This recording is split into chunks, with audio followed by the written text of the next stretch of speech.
तो जब हम फौज में होते हैं तो फौज की सैलरी तो गारंटीड ही है, हर पहली तारीख को सैलरी आ ही जाती है। लेकिन जब आप कॉर्पोरेट में जाते हो सकता है आपका पे डे डिफरेंस हो, कहीं पे 10 तारीख को भी पे आती है, 20 को भी आती है, 25 को भी आती है। गारंटीड जॉब या जॉब सिक्योरिटी तो है नहीं। कुछ लोग करते हैं कि भाई मेरी जॉब लग गई है गुड़गांव में तो मैं गुड़गांव में एक घर ले लेता हूँ। यस, ये परमानेंट जॉब तो है नहीं। आज आपके गुड़गांव में, कल आपको बेंगलोर जाना पड़ा, तो बेंगलोर में घर लेंगे या गुड़गांव में लेंगे आज? तो उसकी रिटायरमेंट प्लानिंग कैसी होनी चाहिए? फौज का जो आपको रिटायरमेंट कॉर्पस मिला है, आपके पास 50 लाख से 1 से 1.25 करोड़ रुपए आपके पास है।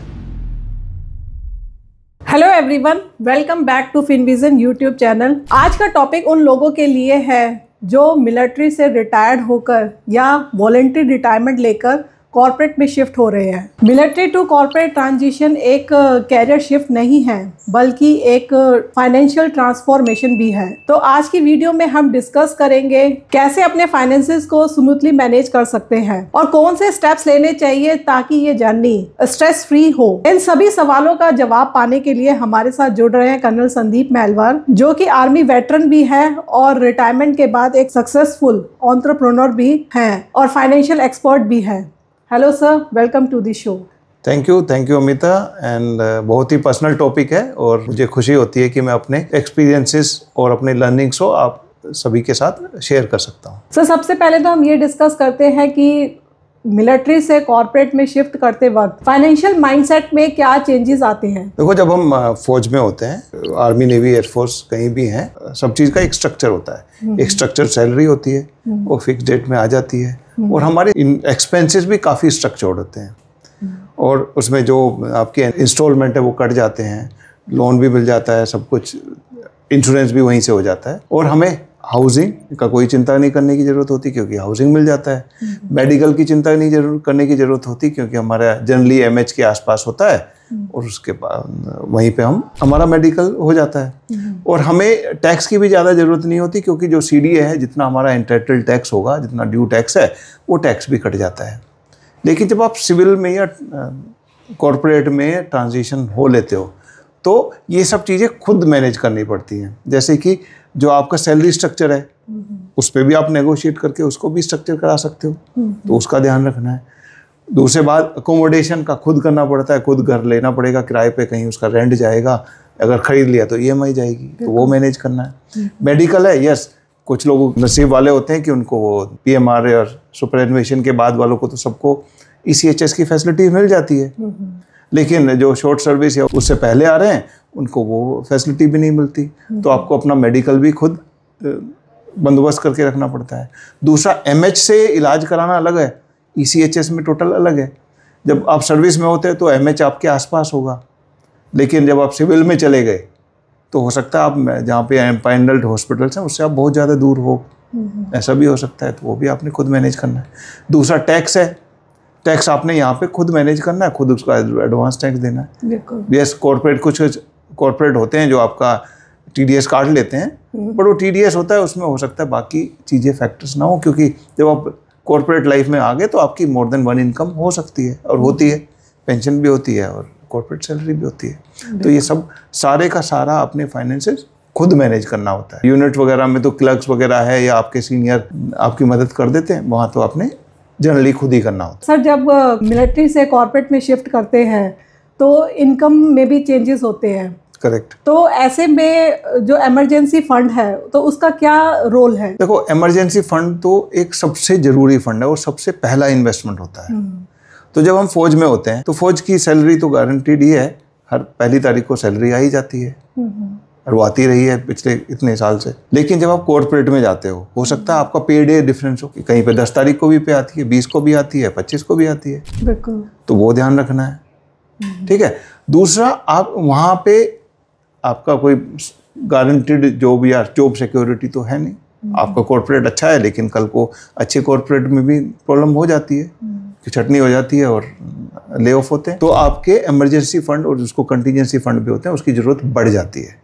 तो जो फौज में जब हम 1-2 महीने के एक्सपेंसेस को हम रिजर्व रख के, इमरजेंसी फंड रख के हम आराम से ज़िंदगी बिता सकते थे, यहाँ पे कम से कम 3 महीने भी उनके लिए जो उनकी पेंशन आती है, अगर आपकी पेंशन नहीं आती है तो 6 महीने का कम से कम आपके पास इमरजेंसी फंड होना चाहिए और हो सके तो 6 से 12 महीने का एक इमरजेंसी फंड रखो। ओके। तो उससे आपको पीस ऑफ माइंड मिलेगा, क्योंकि कल को आपको जॉब भी चेंज करना पड़ सकता है और आपको ब्रेक भी लेना पड़ सकता है। बिल्कुल। घर की कोई नीड हो सकती है या कुछ भी हो सकता है, तो उसके लिए आपके पास कॉर्पस होना चाहिए और उसके लिए इमरजेंसी फंड की ज़रूरत बढ़ जाती है। तो अगर मैं एग्जांपल दूं आपको इमरजेंसी या कंटीजेंसी फंड का, अगर मान लीजिए आपका घर का खर्चा 80,000 रुपये में चल रहा है, तो आपका 6 महीने का मतलब कि 8×48, तो मतलब 5 लाख से 10 लाख तक का आपका इमरजेंसी कॉर्पस होना चाहिए। ओके।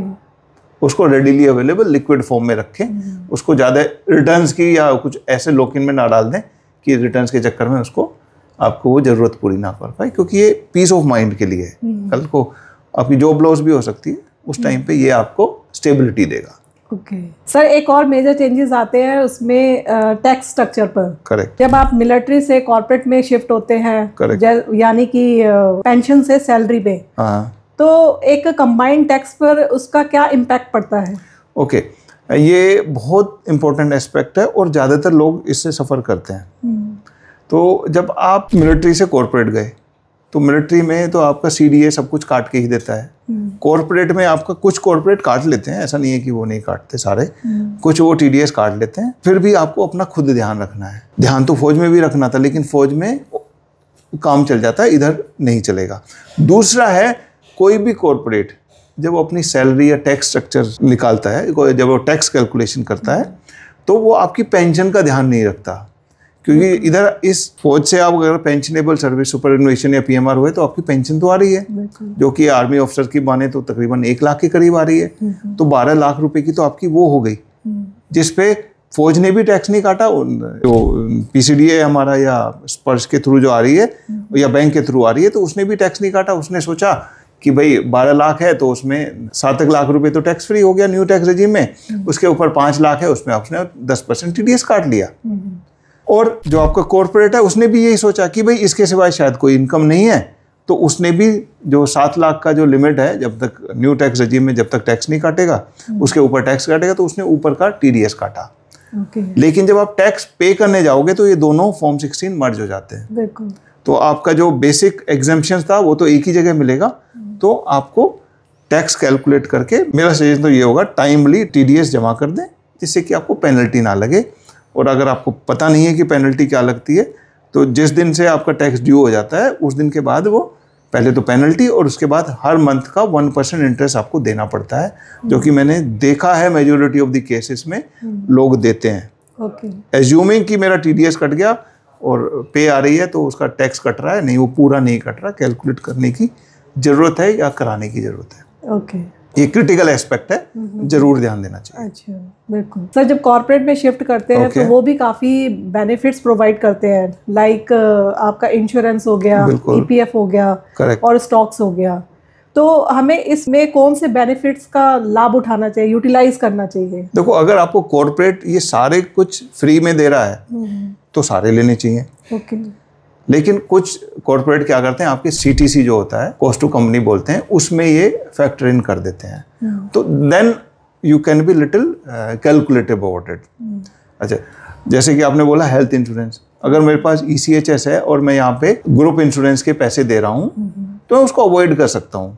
तो उससे बेटर मैं प्रेफर करूँगा कि अगर मैं पैसे दे के ही कर रहा हूँ, देखो बुरा नहीं है वो, लेकिन आपके पास ECHS का कवर है, तो इससे अच्छा आप पर्सनल इंश्योरेंस ले लो इंडिविजुअल। उससे क्या बेनिफिट होगा, आज आप इस कॉर्पोरेट में हो, कल दूसरे कॉर्पोरेट में जा रहे हो, जो कंपनी का इंश्योरेंस है वो तो वहीं पे खत्म हो जाएगा, वहाँ कैरी होगा आपका पर्सनल इंश्योरेंस। तो वो अपना इंडिविजुअल इंश्योरेंस पॉलिसी, ये तो रही हेल्थ इंश्योरेंस की, in case you are paying for it and it's being deducted from your this thing and you have a option. कुछ कंपनियां ऑप्शन देती हैं, कुछ नहीं भी देती हैं। तो ये रहा मेडिकल। जहाँ का टर्म इंश्योरेंस की बात है, वो उसका जनरली लोग कंपनियां CTC से नहीं काटती हैं, तो उसमें भी मैं तो बोलूँगा एक इंडिविजुअल इंश्योरेंस बेटर होगा। PF, यस, जो फौज में था, जब आप AGIF की आपकी किस्त कटती है या PF कटता है, वो सारा ATC वाला जो चैप्टर 6 में ATC का टैक्स बेनिफिट जो कि 1.5 लाख तक है, तो उसमें कवर हो जाता है। अभी क्योंकि वहाँ का DSOP तो बंद हो गया या AGIF भी बंद हो गया, यहाँ पे आपका PF जो कि 12% ऑफ द सैलरी हो सकता है, तो वो आपका पीएफ कंट्रीब्यूशन कराना चाहिए। पीएफ भी आपके डीएसओपी की तरह इंटरेस्ट देता है और स्टेबल है और आपको पैसा भी इकट्ठा हो जाएगा, तो वो तो जरूर लेना चाहिए। तो ये कुछ बेनिफिट्स हैं। दूसरा है, आपने बोला स्टॉक्स बेनिफिट। यस, असेस कर लें कि अगर आपकी कंपनी अच्छी है, जनरली आपको उन्होंने हायर किया तो अच्छी कंपनी होगी, तो स्टॉक ऑप्शंस को जरूर एक्सरसाइज करना चाहिए, जरूर लेना चाहिए। ईसॉप्स बोलते हैं उनको। अभी आप शायद इमेजिन नहीं कर पाएंगे, लेकिन स्टॉक्स में मैक्सिमम रिटर्न्स हो सकते हैं, और क्योंकि उनमें पोटेंशियल होता है, इक्विटी के इक्विवेलेंट होते हैं, तो उसमें आपका ग्रोथ पोटेंशियल बहुत हाई होता है, तो वो जरूर लेना चाहिए, उसको छोड़ना नहीं चाहिए। और लेना चाहिए, और वो सस्ते भी मिलते हैं। कहीं कहीं पे तो वो 30% अमाउंट पे ही मिल जाते हैं, जो आज की मार्केट वैल्यू है उसका 30% तक भी मिल जाते हैं। तो जरूर लेना चाहिए। सब मिलिट्री के बाद इन्वेस्टमेंट स्ट्रेटजी कैसे शिफ्ट करनी चाहिए? देखो, मिलिट्री में तो हमारे पास हो सकता है ऑप्शंस ना रहे हों या एक्सेसिबिलिटी ना रही हो, लेकिन अभी तो आप जब कॉर्पोरेट में आ गए हो तो आपके पास अपॉर्चुनिटीज तो हैं, और टाइम भी है एंड एक्सेसिबिलिटी है। तो आज तक अगर आपने इक्विटी या म्यूचुअल फंड की तरफ एक्सपोज नहीं है, तो पहले तो सबसे पहले तो जो फौज का जो आपको रिटायरमेंट कॉर्पस मिला है, चाहे आप शॉर्ट सर्विस हैं या आप पीएमआर या सुपर इन्वेशन लेके आए, तो आपके पास 50 लाख से 1 से सवा करोड़ रुपए आपके पास है। पहले तो उस इन्वेस्टमेंट को संभाल के रखना है, क्योंकि ये कॉर्पस, शायद इतना कॉर्पस दोबारा आपके पास ना आए। बिल्कुल, बहुत बड़ी अमाउंट होती है, तो उसको वाइजली इन्वेस्ट करें, हेस्टली इन्वेस्ट ना करें। मैंने कुछ देखा है कि काफ़ी ऑफिसर्स या काफ़ी फौजी बात करें तो वो एंटरप्रेन्योरशिप में चले जाते हैं। अच्छी बात है, एंटरप्रेन्योरशिप जाना अच्छी बात है, लेकिन जहाँ तक हो सके अपने पैसे से ना करें। क्योंकि हम तो बोले वाले लोग होते हैं, बहकाए फुसलाए में आ जाते हैं। तो अपने पैसे को संभाल के रखें, ठीक है, और उसको ऐसी ग्रोथ में डालें कि जो आपके जैसे जैसे फाइनेंशियल गोल है, जैसे बच्चे की एजुकेशन है या बच्चों की शादी है या घर है, उस हिसाब से उसको गोल बेस इन्वेस्ट कर लें उसको। दूसरा, अगर आप म्यूचुअल फंड या इक्विटी में एक्सपोज नहीं है, अभी तक एक्सपोजर नहीं लिया है, तो ये टाइम है आने का, क्योंकि उसमें पोटेंशियल रिटर्न ज़्यादा मिल सकते हैं। ठीक है, कुछ लोग करते हैं कि भाई मेरी जॉब लग गई है गुड़गांव में, तो मैं गुड़गांव में एक घर ले लेता हूँ। यस, ये परमानेंट जॉब तो है नहीं। आज आपके गुड़गांव में, कल आपको बेंगलोर जाना पड़ा, तो बेंगलोर में घर लेंगे या गुड़गांव में लेंगे आज? तो क्योंकि इन्वेस्टमेंट जब आप घर में करते हो, इमोशनल इन्वेस्टमेंट है, तो आप उसको फिर चेंज करने में बहुत कॉस्ट आ जाता है, क्योंकि अगर आपने घर खरीद के सेम प्राइस में भी बेच दिया तो आपको जो रजिस्ट्री कॉस्ट वगैरह वो नहीं मिलेगी। तो घर तो आप तभी लें जब आप फाइनली सेटल हो रहे हैं और डिसाइड कर दिया। वो फाइनल सेटल होने का मतलब होता है कि जब आप एक्टिव लाइफ बंद हो जाएगी आपकी, तब सेटल होंगे। क्योंकि आप हो सकता है चंडीगढ़ के हैं तो आज गुड़गांव में है, कल को बेंगलोर हो सकता है, तो कहाँ कर लेंगे? तो उसमें अपना पैसा ना फंसाएं। तो मैं तो बोलूँगा कि इस उम्र में, क्योंकि हम फौजी जगह जगह कुछ लोग करते हैं कि वो, मैं ऊटी गया तो ऊटी में, वेलिंगटन में बड़े अच्छा वेदर है, वहाँ पे एक प्लॉट ले लिया। अभी मैं वेलिंगटन तो नहीं जा पाऊँगा, जब तक मैं सर्विस में था तो हो सकता है उसको कंट्रोल भी कर पाता था, क्योंकि रेजिमेंट या कोई वहाँ पे गया, उसको बोला देखभाल कर लिया। लेकिन अभी आप रिटायर्ड हो गए हैं तो वो एक्सेसिबिलिटी भी एंड वो आपका स्कोप भी कम हो जाता है।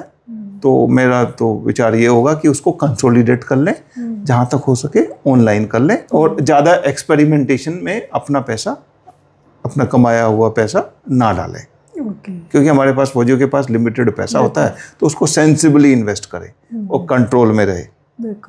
किसी यार रिश्तेदार को, जैसे ही आप रिटायर हुए, उन्होंने कॉर्पस देखा तो वो बोलने लगेंगे यार मेरा ये काम है, ये बड़ी अच्छी डील है, अभी पैसे दे दे, थोड़े दिन बाद।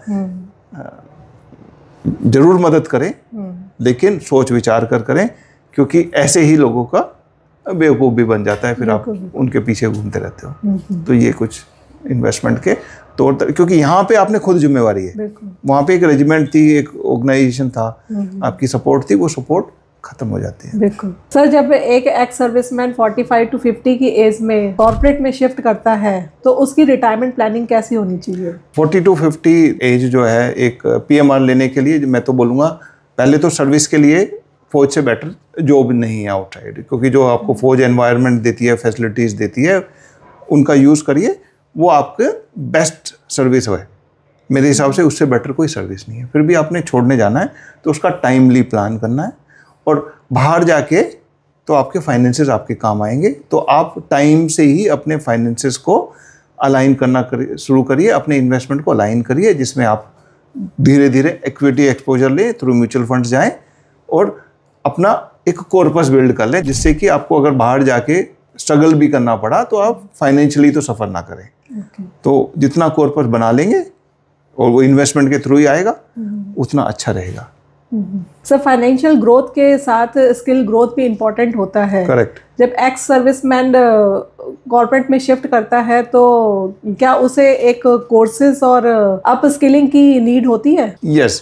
देखो, बाहर जाके तो आपका फौज में रिक्वायरमेंट अलग थी, बाहर जाके तो उनको तो आपका यूजेबिलिटी चाहिए कि आप कितना उसको कंट्रीब्यूट कर सकते हो। उसके लिए आपकी क्वालिफिकेशन और सर्टिफिकेशन की बहुत ज़रूरत होती है, बहुत अहमियत होती है। तो ये आप टाइम से स्टार्ट करें और इसके बहुत सारे तरीके हैं। आपको फिजिकली क्लासेस जाने की ज़रूरत नहीं है, आज के दिन तो ऑनलाइन का ज़माना है। तो ऑनलाइन प्लेटफॉर्म जैसे कोर्सेरा है, यूडेमी है, जहाँ पे आप ऑनलाइन और बहुत कम अमाउंट में सब्सक्रिप्शन लेके आप कोर्सेज कर सकते हैं। तो वो ज़रूर करें। दूसरा, जहाँ पे मौका लगे, एंड कुछ एक स्टेशंस हैं, जैसे मैंने भी खुद ने का एग्जांपल दूँ तो जब मैं लास्ट के 2 पी स्टेशंस में था तो मैंने वहाँ पे रेगुलर MBA किया था। कैसे किया? वो आफ्टरनून में जाते थे, क्लास करके आ जाते थे, और क्लासेस उस स्टेज पे उतनी रेगुलर भी नहीं होती हैं, तो अपने करके वो अपने स्किल्स सीखे। उसके साथ साथ फौज आपको स्टडी लीव का भी मौका देती है 2 साल, उसको भी आप यूज़ कर सकते हैं। तीसरा है कि आप जब रिटायर हो रहे होते हो उससे पहले DGR जो है आपको रीसेटलमेंट कोर्स कराते हैं। तो जैसे मैंने MBA किया, रेगुलर किया, एज वेल एज फौज के थ्रू भी किया, तो वो उससे आप स्किल कर सकते हो। अगला है कि जो आप जिस फील्ड में जाना चाहते हो वहाँ कनेक्टिविटी बना के रखें। जैसे कि मैंने तो सोच लिया था कि मैं यहाँ के जॉब नहीं करूँगा, मैं तो अपना एंटरप्रेन्योरशिप करूँगा। तो मैंने जब फौज में रहते रहते ही 2-3 एंटरप्रेन्योर्स के साथ मिलके काम किया। जैसे जब मैं IIM अहमदाबाद में था तो एक गुजराती एंटरप्रेन्योर के साथ मिलके मैंने वो साइकिल के बिजनेस में स्टार्ट किया, ऐप बेस्ड साइकिलिंग। तो वहाँ हालांकि मेरा फाइनेंशियल इन्वॉल्वमेंट नहीं था, मतलब मॉनेटरी मेरे कोई बेनिफिट नहीं था, लेकिन सारा डीलिंग, कैसे प्रपोजल बनाना है, उसको ग्राउंड पे कैसे इम्प्लीमेंट करना है, फिर उसकी प्रोक्योरमेंट कैसे होगी, पैसे कैसे आएंगे, किस ऐप से आएंगे, वो सारा इंटीग्रेशन मैंने किया। तो उसमें मुझे 6 महीने का इतना अच्छा एक्सपीरियंस मिला। तो एंटरप्रेन्योरशिप जो प्रोजेक्ट है अभी भी चल रहा है, वो 7-8 साल हो गए। तो लेकिन मैंने वहाँ से सीखा बहुत।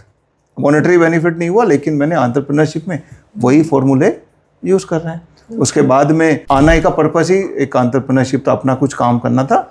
लेकिन मैंने एक जॉब भी ज्वाइन किया, हालांकि उस जॉब का पहले ही रिक्वायरमेंट और पहले ही कंडीशन ये थी कि महीने में मैक्सिमम 1 दिन आपको आना पड़ेगा। तो जब मैं बाहर ट्रांजिशन कर रहा था, despite knowing and being confident कि भाई एंटरप्रेन्योरशिप में ये ज़रूर मैं अच्छा करूँगा, लेकिन एक कॉर्पोरेट स्ट्रक्चर, कॉर्पोरेट ऑर्गेनाइजेशन क्या होता है, वो मैंने वहाँ से 5-6 महीने में मुश्किल से मैं 10 दिन ही गया हूँगा, ठीक है। तो लेकिन वहाँ पे मुझे वो तजुर्बा तो मिला।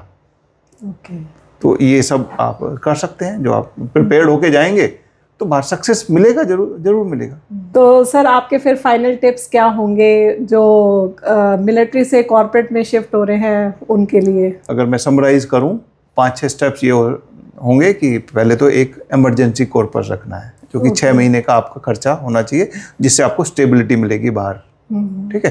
क्योंकि बाहर जब आओगे इनिशियली खर्चे भी ज़्यादा होंगे थोड़े से, तो उसके सिवाय 6 महीने का आपके पास इमरजेंसी कॉर्पस होना चाहिए। दूसरा, अपनी हेल्थ का ध्यान रखें, हेल्थ का ध्यान भी रखना और हेल्थ इंश्योरेंस का भी देखना है। क्योंकि जब हम एक रेगुलेटेड लाइफ या डिसिप्लिन लाइफ जी रहे होते हैं तो हमारी हेल्थ वैसे ही टेक केयर हो जाती है, एक्टिविटीज़ हो जाती हैं। बाहर आके हो सकता है आप ऐसी जगह हो कि आप फिजिकल एक्टिविटी ना कर पाएँ, और क्योंकि हमारा एनुअल मेडिकल होना बंद हो जाएगा तो हो सकता है हम लूज चले जाएं। तो अपनी हेल्थ का ध्यान रखें और health insurance as well as life insurance का भी टाइम से ले ले। टाइम से मैं इसलिए बोल रहा हूँ कि फौज में रहते रहते ले लोगे तो अच्छी बात है, अगर क्योंकि जो लाइफ इंश्योरेंस के लिए आपको सोर्स ऑफ इनकम जरूर दिखाना होता है। अगर आपने बाद में लिया और तब तक आपकी जॉब नहीं आई तो तब तक आप आउट ऑफ इंश्योरेंस हो सकते हैं। तो कवर एसेस कर लीजिए टाइमली और छोड़ने से पहले ले लीजिए।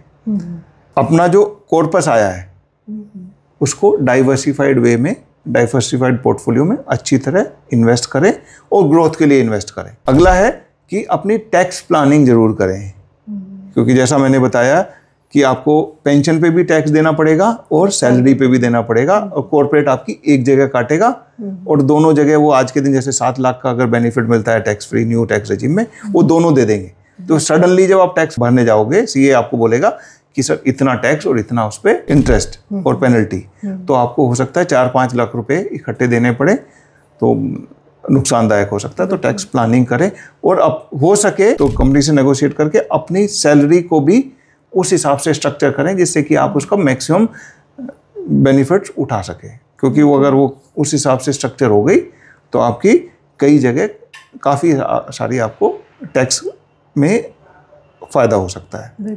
इसके ऊपर मैंने एक ब्लॉग भी लिखा था, कनेक्टेड रहे मैं, तो इस पर एक नया वीडियो भी बनाएंगे हम, जिसमें आप अपनी सैलरी को कैसे स्ट्रक्चर करा के काफ़ी पैसा बचा सकते हैं। सबसे बड़ा स्टेप होगा कि जब आप रिटायरमेंट ले रहे हो, डिसाइड कर लिया है, तो जितना जल्दी उसकी तैयारी स्टार्ट कर दोगे, जितना, जैसे मैंने अपना एग्जांपल दिया, उस हिसाब से प्रिपेयर करके जाना है। तो you should have a plan, you should be aware कि करना क्या है, then only you should decide to take retirement, क्योंकि लाइफ फौज में ही ज़्यादा अच्छी है, स्टेबल है। आपको लगता है मुश्किल है, नहीं, हम बहुत अच्छी लाइफ जीते हैं। तो बाहर के चैलेंजेस के लिए हमें रेडी रहना है, क्योंकि वो चैलेंजेस क्या होंगे अभी आप इमेजिन नहीं कर पाएंगे और ना ही आपको कोई एक्सप्रेस कर पाएगा, वहीं जाके पता लगता है। तो प्रिपेयर्ड होके जाएंगे तो अच्छा जरूर करेंगे, अनप्रिपेयर्ड ना जाए। स्किल करें, अपस्किल करें, अनलर्न करें, लर्न करें और एक्सपीरियंस लें और तब बाहर की तरफ कदम बढ़ाएं। ओके सर, आपने बहुत ही अच्छे टिप्स दिए। अब मुझे लगता है कि मेरे व्यूवर्स को भी समझ में आ गया होगा कि हमें कैसे, मतलब क्या क्या चीज़ों का ध्यान रखना चाहिए जब हम मिलिट्री से कॉर्पोरेट लाइफ में शिफ्ट करते हैं। तो thank you so much sir. अगर आपको हमारी ये वीडियो पसंद आई हो तो लाइक, शेयर और सब्सक्राइब करना ना भूलें। अगर आपकी कोई क्वेरी है तो आप नीचे कमेंट सेक्शन में हमें लिख के भेज सकते हैं और हम उसको ज़रूर आंसर करेंगे। Till then, take care, happy investing. Thank you, and I hope मेरे एक्सपीरियंसेस से और मेरे तजुर्बे से आप कुछ सीख पाए होंगे। All the best, wish you a very happy retired life in case you take retirement.